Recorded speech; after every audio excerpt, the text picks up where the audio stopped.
আমাৰ ভাস্কৰজ্যোতি শৰ্মাৰ মই এন্ধাৰৰ ৰজা, সম্পৰ্ক শৰ্মাৰ কৰ্ণ অৰ্জুন আৰু অভিজিত ভট্টাচাৰ্যৰ ময়ূৰ চৰাই নাচ। আমি এই তিনিখন নাটক লৈ এই বছৰ 2024-25 নাট্যবৰ্ষৰ আৰম্ভ কৰিছোঁ। এইবাৰ এতিয়া আমি আখৰা কৰি আছোঁ ভাস্কৰজ্যোতি শৰ্মাৰ মই এন্ধাৰৰ ৰজা। পঢ়ি ভৈৰৱে মিউজিক ডাইৰেকশ্যন কৰিছে। নাটকখন খুব ভাল হৈছে, খুব ভাল লাগিছে। অকণমান ছাছপেন্স ধৰ্মী নাটক আৰু আমি আশা কৰিছোঁ দৰ্শকে এই নাটকখন আঁকোৱালি ল'ব। এখন নতুন ভ্ৰাম্যমান দলৰ জন্ম হৈছে।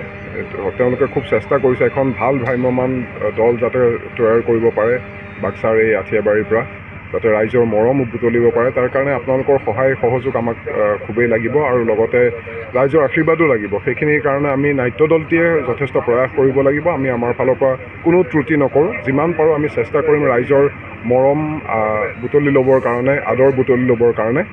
আমি কোনো কথাত হেমাহি নকৰোঁ। প্ৰযোজকেও যিমান পাৰে সিমান চেষ্টা কৰিছে, যিখিনি বস্তু লাগে যা যোগাৰ কৰিছে আৰু আমি আশাবাদী যে 2024-25 বৰ্ষত ভ্ৰাম্যমানত বাগুৰ থিয়েটাৰে এটা সুনাম কঢ়িয়াই আনিব ৰাইজৰ মাজত। তিনিখনেই একদম ভিন্নধৰ্মী নাটক। এইখনত অকণমান নিগেটিভ কেৰেক্টাৰ, কৰ্ণ অৰ্জুনত অকণমান বেলেগ কেৰেক্টাৰ আৰু অভিজিত ভট্টাচাৰ্যৰ নাটকখনৰ বিষয়ে এতিয়াই বৰ ভালকৈ কৈ নিদিওঁ। তিনিখনেই খুব ভাল স্ক্ৰিপ্ট হৈছে, অলপ ভিন্নধৰ্মীও হৈছে। আমাৰ ষ্টাফটো খুব ভাল। অৰূপে মই এইবাৰ একেলগে মঞ্চত অভিনয় কৰিম। আগতে কৰা নাই ছবি জগতত, ছবিত কৰিছোঁ যদিও। দুলুমণি দা আছে, নাজিমুল দা আছে, হিমাক্ষীকটো পায়ে থাকোঁ বাৰু। একেলগে ধাৰাবাহিকো কৰিছোঁ। জয়ন্ত জীৱন আছে, ভ্ৰাম্যমানৰ আন এজন বলিষ্ঠ অভিনেতা।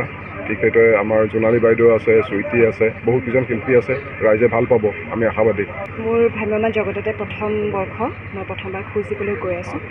গতিকে খুবেই আশাবাদী আৰু কামনা কৰোঁ যাতে দৰ্শকে ভাল পায়, আঁকোৱালি লৈ। ঠিক যেনেদৰে মোৰ কেমেৰাৰ কামত প্ৰত্যেকটো চৰিত্ৰ, লাগিলে সেই বৈদেহী হওক, পৰিণীতা হওক, ৰাধিকা, মন গীতত গীত, গোটেইকেইটা চৰিত্ৰ যেনেদৰে আঁকোৱালি লৈছে, ঠিক তেনেদৰে যাতে এই নাটকখনৰ যোনখনৰ এতিয়া আখৰা কৰি আছোঁ আমি, মই আন্ধাৰৰ ৰজা, তাৰে যিটো মোৰ চৰিত্ৰ নন্দিনী, এই চৰিত্ৰটোকো যাতে মৰম দিয়ে তাকেই কামনা কৰিছোঁ। আৰু লগতে নিজকে বহুত সৌভাগ্য বুলিয়ে মই ক'ম, যিহেতু ইমান ধুনীয়া এটা ষ্টাফৰ লগত মই কাম কৰিবলৈ সুযোগ পাইছোঁ আৰু সকলোৱে খুব সুন্দৰকৈ শিকাই বুজাই লয়। আমাৰ বহুত ছিনিয়ৰ অভিনেতা আছে, দুলু দা আছে, নাজিমুল দা আছে, অৰূপ দা, পদ্ম দা, সকলোৱে খুব ধুনীয়াকৈ শিকাই বুজাই লয়। গতিকে মই খুবেই সৌভাগ্য। লগতে আমাৰ প্ৰযোজক ডাঙৰীয়া খৰ্গেশ্বৰ তালুকদাৰ, তেওঁকো মই মোৰ পিনৰ পৰা ধন্যবাদ জনাইছোঁ। তাকে, ধন্যবাদ।